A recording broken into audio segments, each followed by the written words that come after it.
is we're listening to the intuitive word that's coming to us from the spiritual side.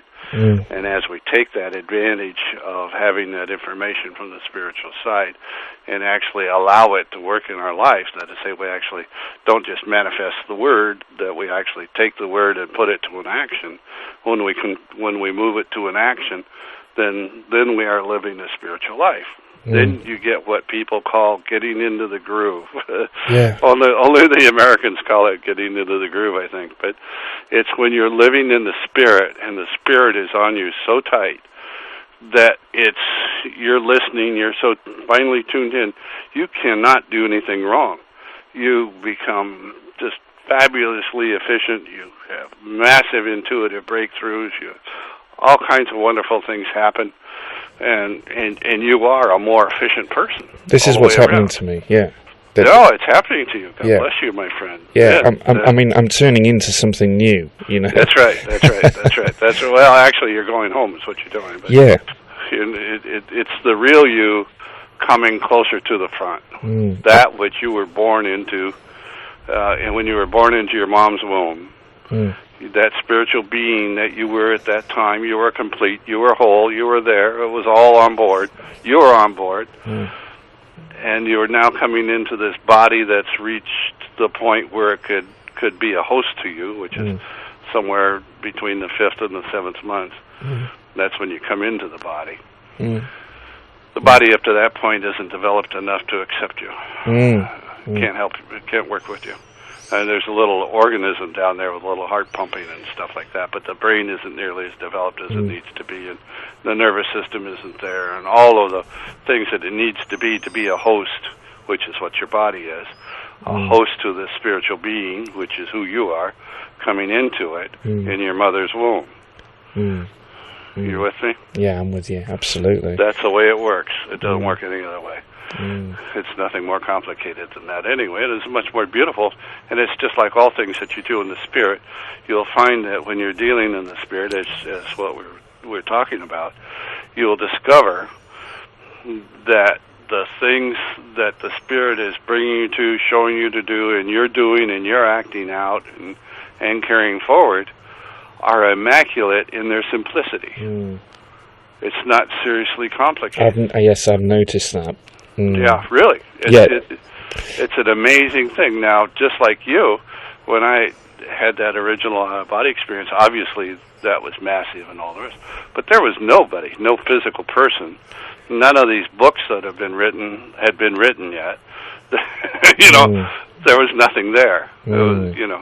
Let's talk about that then, Gordon, if we may. Could you give us an insight first into the person you were? I'm not saying that you've totally sort of been reborn and changed. I mean, initially the fundamental consciousness is the same, but can you tell us a little bit about the life you had prior to 1993? I had a good life. I'd had, measuring it by material world, I'd had 26 Cadillacs in a row. And that's one way of saying, I had 26 Jaguars in a row or something like that. Good grief. I'm going to have to comment on that, I'm still a guy at the end of the day. Well, it started out I wasn't allowed to have a car while I was in school by my parents. They didn't want me too distracted, so I used their big Packards and things like that when I needed wheels. But when I got out of school, I bought my first Cadillac right away, and with my own money I had earned. And my father had disciplined me to, go forth and conquer, and little jobs, this, that, and the other thing. And so that was good. That was fine. That was wonderful. It was a joy, and a nice car too. But then they were so economical that they were the best car to drive. It was really a simple decision. And then we discovered that people like to do business with people who are successful. And it's hard to determine who's successful by simple standards, so they apply an obvious standard. What kind of a car does he drive?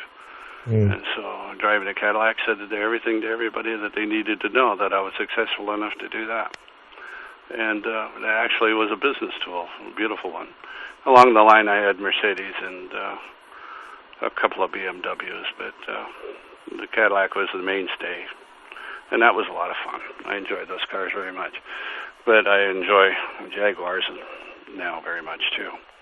In any event, I had a couple of 3 houses that were 3,500 square feet, 3,000 feet, 2,900 feet, which were very nice homes on nice pieces of property. And the last house that I had was 2,800 square feet on an acre of land. That was landscaped. That was nice. I belonged to several of the clubs, the private clubs in the area. Outstandingly, a yacht club, which is the most sophisticated club in the town from the standpoint of hard to get into and tight rules. Traveled well, did everything well. We had a good life. I'd lost my wife to a mental illness that she had acquired, which was not really her fault. This was something that had been there since childhood. And I became a single parent raising 3 kids, beautiful 3 children, and 2 girls and a boy. And this is years later. They're successful, married, and doing very well out into the world. And my son is in the investment business, doing very well. The girls are doing well. They're both entrepreneurs, and one of them's in the financial world, and the other one's in building out a huge data recovery and recording system for international law firms. This is something that they own software. She and her husband own the software for it. So everything went well. And we lived on the top. We didn't live on the bottom of life. I took my children on vacations. We always stayed at the best hotels, and we had the finest foods. And then occasionally we'd go slumming, but we had a lot of fun. But we always were real people. We never lost track of who we were that way. And from a spiritual point of view, I could not have done it had I not had some belief system, and Christianity was a belief system that got me through it, raising the 3 kids, running businesses, and traveling, etc. Towards the end, it was getting a little insane. I did one trip. I had to be in New York, and I had to be in Dallas, believe it or not, in the same day. And Dallas, Texas is a long way from New York. And I was leaving from the West Coast, so I mounted an airplane at 12:30 in the morning on the West Coast, and I flew to Chicago and got there at 6 in the morning. And I landed in Newark in New York at 9:30 in the morning, or 10:30 in the morning, 11:30, and about 11:30 in the morning. No, about 9:30 in the morning it was. And I was picked up, chauffeured into New York City, had my business meeting and a quick lunch, and back out to the airport. Flew from New York to Dallas. I was in Dallas, 6:30, 7 o'clock their time, and had a quick meeting at the airport there, got the papers signed I needed to do, and flew back into Seattle. In about 24 hours, I'd circumnavigated the American country. That kind of craziness, though, that it was catching up with me, it was interesting. So what actually happened then to land you in hospital in the early 90s? I bought an insurance company. I mean, a real insurance company. It's not like an agency or brokerage. Bought a subsidiary of an insurance company, national insurance company. And in practical terms, I was swindled, I guess, is the word that everybody would understand. They had cooked their books. And some of the representations, I was able to survive the money part of it, but some of the representations they'd made as to where they stood with all the legal insurance commissioners and all the places we needed approvals from and whatnot, those were false. They didn't have what they said they had. They didn't have what I was buying. And it became quite contentious. And we ended up in court, one thing and another, and we were winning, but we weren't winning what we needed to win in terms of actually having a product for sale that we could actually complete what the purpose of the acquisition was. And I was putting in 80 hours a week. I had my own money riding on it. Things were very, very contentious. And in doing that, my health was degenerating, and I wasn't paying any attention to it. And basically, I thought I was coming down with flu, and it wasn't the flu at all. I was actually much sicker than that. I was going into congestive heart failure, and I ended up in the hospital and being diagnosed with congestive heart failure. And that doesn't mean that the heart's a bad heart. It just means that your body is so polluted with your own body fluids, and that the systems of your body are shutting down imperceptibly to the point where finally you end up with a heart rate was over 200. If you can imagine something like that. I mean, the heart was on the verge of explosion, and the blood pressure rates were in the 180s and the 190s. Do you attribute this to stress? Yeah. Pressure and stress at work, and it was first of all, I didn't pay any attention to myself. Then that's what it amounts to. I didn't do anything to protect my health.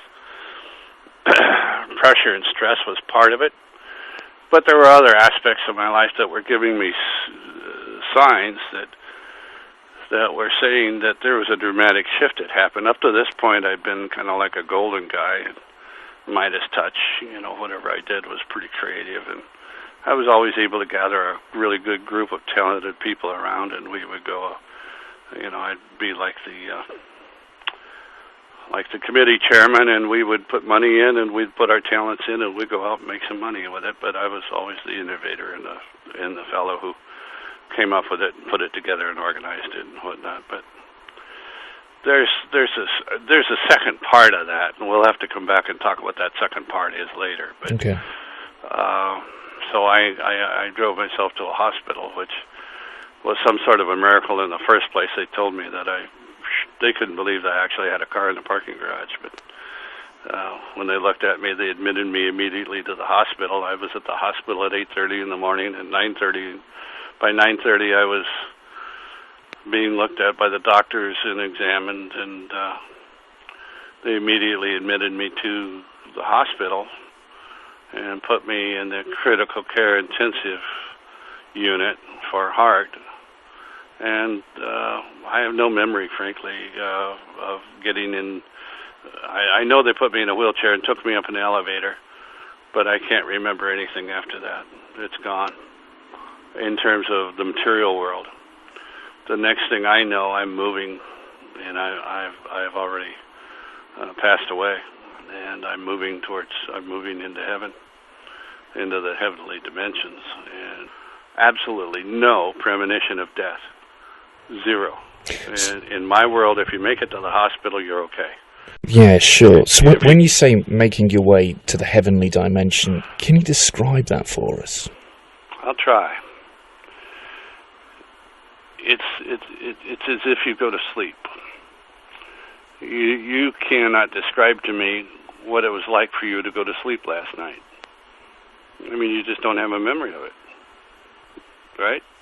You can remember going to bed, you can remember putting your head on the pillow or whatever, but that actual moment when you slip from this dimension to the next, you can't recall it exactly. Mm-hmm. But you do become aware of something that's going on, and in my case, since I had no premonition of death or anything like that, I was just totally off the screen.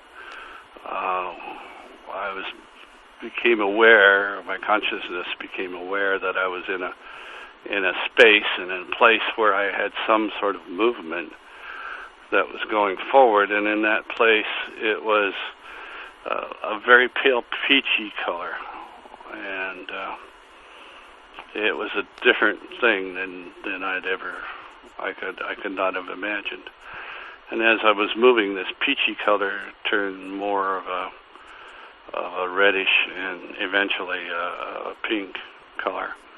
And with that was coming an absolutely awesome feeling of love and of being loved. Just though it was like if you condensed the entire emotion of love and then took a swim in it. It was wonderful. And I was just completely blown away by it. I have no simple words for it. It was awesome. Later, thinking about that love, I came to recognize that I knew that love from when I was with my mother in the womb. It was her love and my love together combined. And then later, rethinking that again, it was always referenced back to that point beyond that, where that was the love emotion that I had, that I brought into her womb. And that's how powerful that love emotion is. And then there, in holding on to that love emotion, it's moving forward into an apricot color around me. And as that apricot color is around me, there's more of a sense of total security, total belonging, totally being a part of something much greater than I was at any point in my life. And that feeling of belonging was a tremendous sense, almost as compounding as the love was. And as it moved on, it came to another color, sort of a magenta kind of a color. And in that, the sense of purposefulness accompanied then the sense of belonging and accomplishment and love. And this purposefulness is just as powerful as the love emotion in the sense of being beautiful and wanted and needed and desired. And at that point, as I was moving on, it became a silvery kind of color around me, with all of these emotions still present and compounding. And as I moved into this silvery kind of an environment, that's when I was approached by 3 spiritual beings, all of whom knew me well, and they were having a good time. The beautiful thing about all the out-of-body experiences that I've had, in every case, any spiritual being that approached me, these were all purposeful. As they approached me, they all had a great, wonderful smile on their face. They were like your absolute best friend or best brother or sister. Their love was completely unconditional. And they all had a smile on their face just as if they were about to have a decent laugh or something. That's completely contrary to all of the portrayals of judgments and people looking down their nose at people and things like that. Can I just ask you about their physical presence or metaphysical presence and your state at this point? Did you have a body? Did these spiritual beings appear to look like people? Oh yes, they look just like people. They were taller. The impression is that they were taller than I. I'm 6'3". I would guess in the 8-foot area. And we didn't really see any of that as anything. But they did have amazingly, they had like a togas on, like a modified toga, a modernized toga, if you want to call it that. And they were delightfully happy.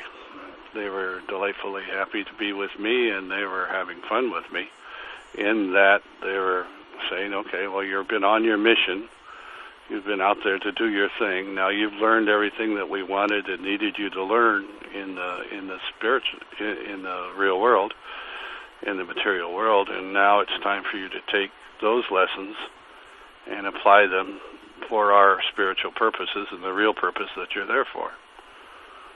And that seemed mysterious to me because 2 things I didn't want. One was I didn't want to go back, and 2, I couldn't see how I could engage and make that segue from the high capitalist to running around doing spiritual work and poverty work and things like that.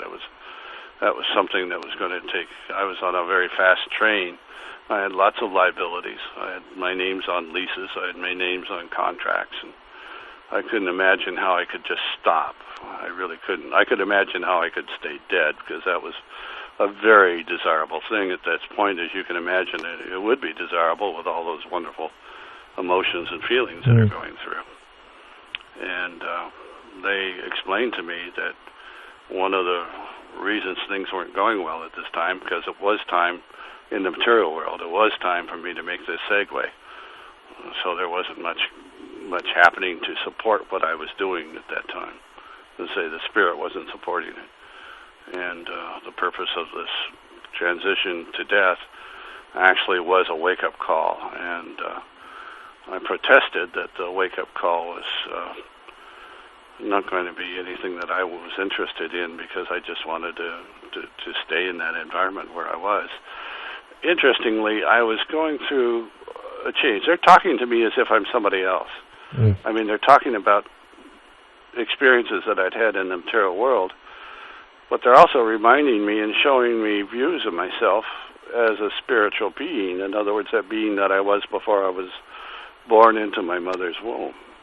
And that itself had a point to it, and I totally accept that, because when I came as a young child, in 3, 4, 5, 6, 7 years old, there was so much that was totally foreign to me in this material world that I was very fortunate that I had a mother and father that truly loved me, but a lot of it didn't make sense. And then when it started making sense, the things that made it make sense were at a different level, a totally different level in the material world. It was just amazing. And it does today still amaze me about that.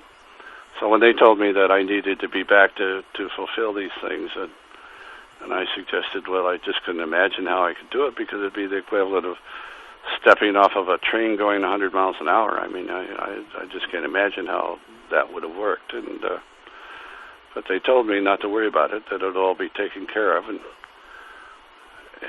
that they're watching. So, not with my real agreement, but they moved me back into my body.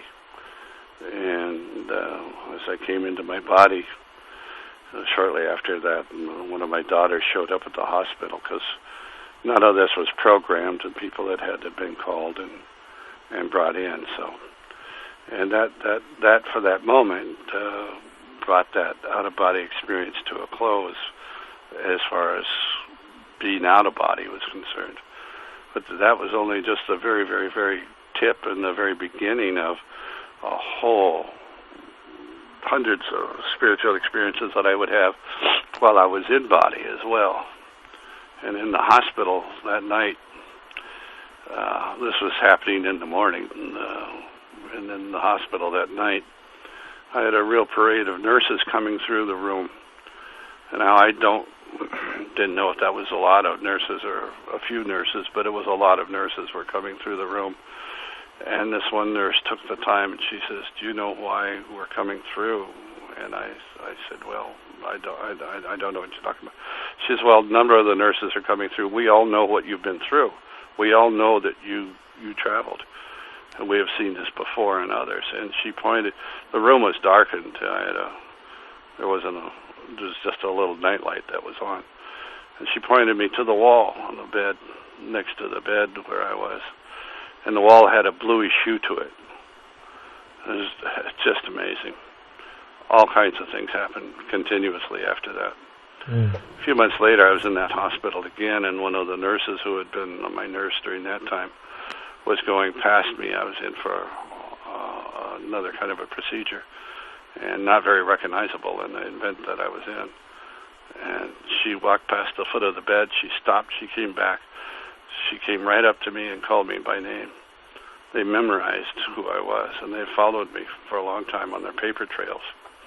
It's an amazing time. So what we have now is an opening. That became an opening. And the door never shut again.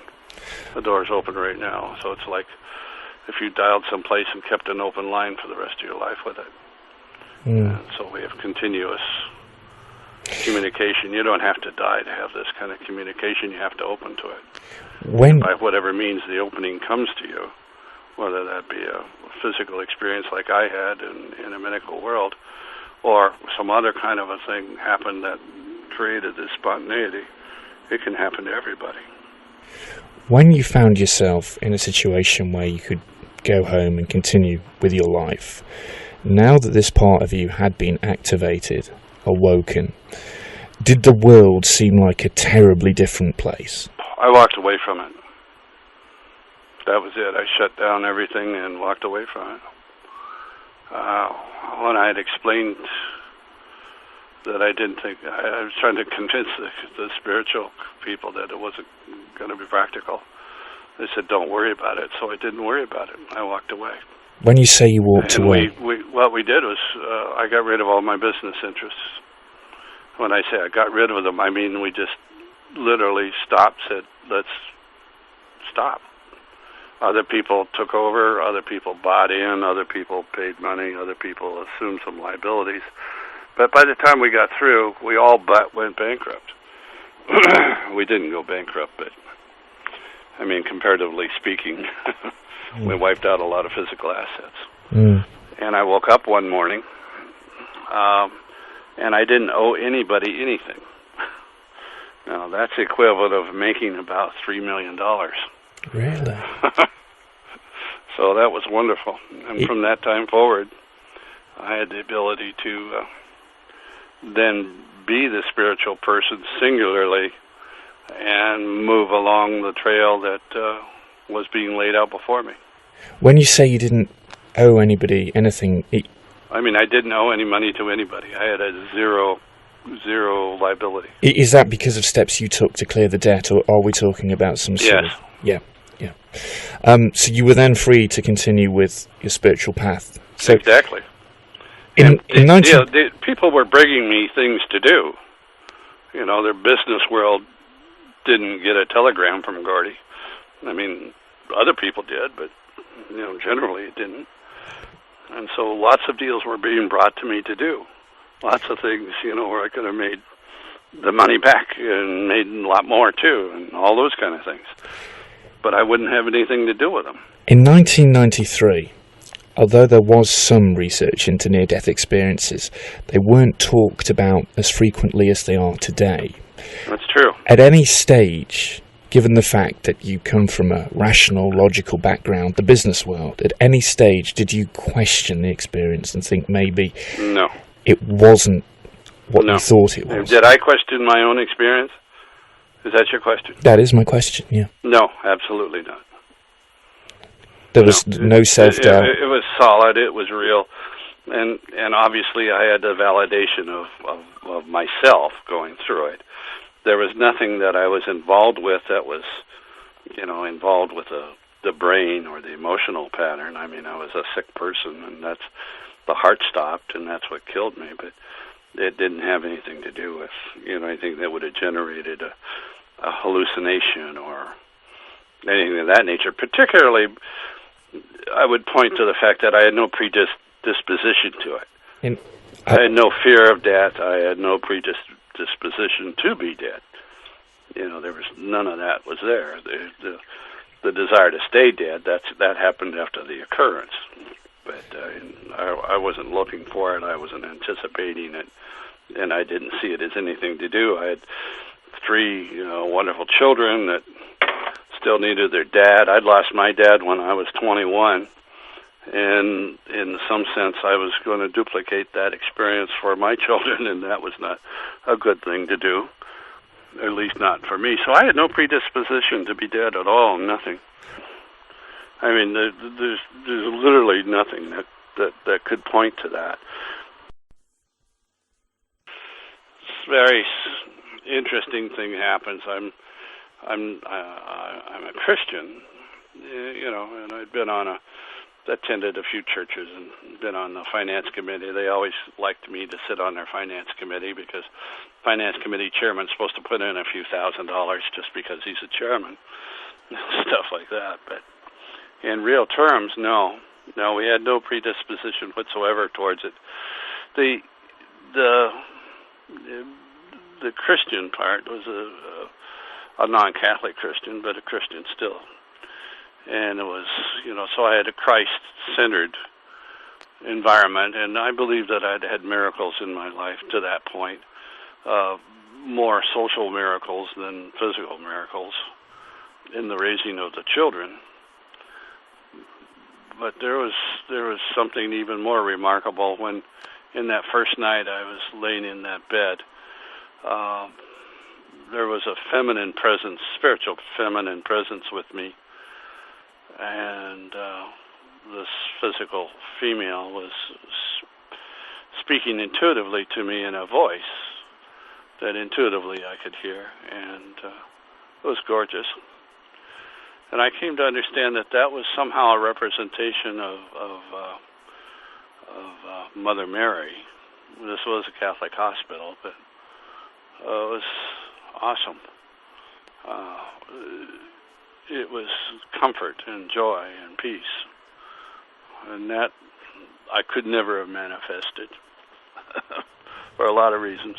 Not being a Catholic is one of them at that time. Now, when I'm asking for an intercessory prayer, which I do from time to time, I will ask, in addition to some other people that I've got on the other side, I would ask Mother Mary to intercede for me. And to this day, I still believe that she, not only was she there then, but she's been at least to that level once or twice more with me, where there was some manifestation of her actual voice. It's amazing. Given the fact that you did turn your back on this... Can you talk louder, please? Sorry? You have to speak up. Sorry, given the fact that you turned your back on this life of luxury and the businesses, what have you, a lifestyle that many entrepreneurs would give their right arm for, given the fact that you did sacrifice this, that really does sort of demonstrate to everyone, I think, the intensity of the experience and the fact that you're a good man because you went through the experience and you decided that you had to do the right thing, what you believed to be the right thing, and you made this tremendous sacrifice. Were other people in your life, fellow associates, colleagues, were they sympathetic to what you were setting out to do, or did they struggle to understand it? Oh, they struggled. They struggled very hard to try to understand it because, like, a lot of people run really hard to make a lot of money. That's their obsession, if you want to call it that. In other words, the material world is everything, and that's their demigod for a while. And here I was going the other direction. I was going away from it. And to them, that was, they just couldn't get their hands around it very easily. I would tell them the glory and joy and the wonder of the Spirit, but they couldn't really accept that was something that was. I mean, these people, while they were nice people, they were good people as persons. They just couldn't do it, given a choice of a few $1 million in their pocket, or not, and going to church instead. They would take the money and run, and so they were very confused about the whole issue, even though I had explained it. But again, there was no conversations in society, or nobody understood the out-of-body experiences at those times. There was no, literature that they could go get their hands on, and that was fine. I was delighted with it because I was gone. I mean, that was it. After I had the out-of-body experience, I didn't hang around and do things like that. The offices, we got to close the offices, got off the leases, and just kept moving until we got it all cleaned out. And they had a difficult time with it. And for a while, for the first couple of 3 years, there were people that kept coming around. Come on, Gordy, let's get rich some more, and yada yada yada. I'd made a lot of money for a lot of people, and myself included, but a lot of other people had also profited. And that was nice. But when they finally realized that I really wasn't going to do it, then that brought some of the people were a little bit bitter about it. They had, their motivation was greed. My motivation was spirituality. Two totally different things, two completely different things. There's a very interesting writing that I did at that time, which is a very short piece, but just putting it down on paper so I wouldn't forget it, about how much the financial world just dominated these other people, and they'd move on and do other things. But it was to the point I had enough visibility in the world. I'd been featured in a lot of news publications and financial publications and stuff like that, and I dealt at the highest levels, so a lot of people knew who I was, but they weren't leaving me alone. So I finally decided I would just go slow down my everything, and that I was doing, helping unwind stuff, and I just went on the spiritual talk trail. I traveled up and down the United States, West Coast, and into Canada, and I eventually did 7 or 8 months of lectures in London, the Greater London area, in the UK, up in Wales. And by the time I came back from the first one of those that we did another one. We did 2 of them, and I, over the years, have lectured up and down the coast here, on the West Coast. People got the message that this was for real. It took 2 years really to hammer it, but the 3rd year is the one that we really needed to have happen, but then we quit hearing from them. Gordon, when you referred to we, were other people involved with you? At times there were other people. At times we had a small organization of about 30 some odd people, here and there and everywhere, unpaid volunteer staff. And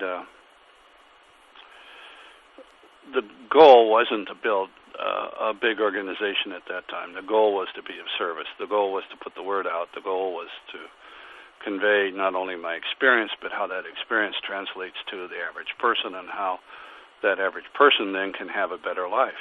Not only a material life here, but a life that prepares them for their ultimate transition back into the spirit. And then once they've got to that level, then they can have true peace, joy, and happiness here. And now, they can let go a little bit. Are the fundamental building blocks of this better life love, compassion, goodness, and some of the ethics outlined in Christianity? Mm-hmm. So the advice you would give to people when on these trails is, you've just got to give, you've got to forgive, you've got to love.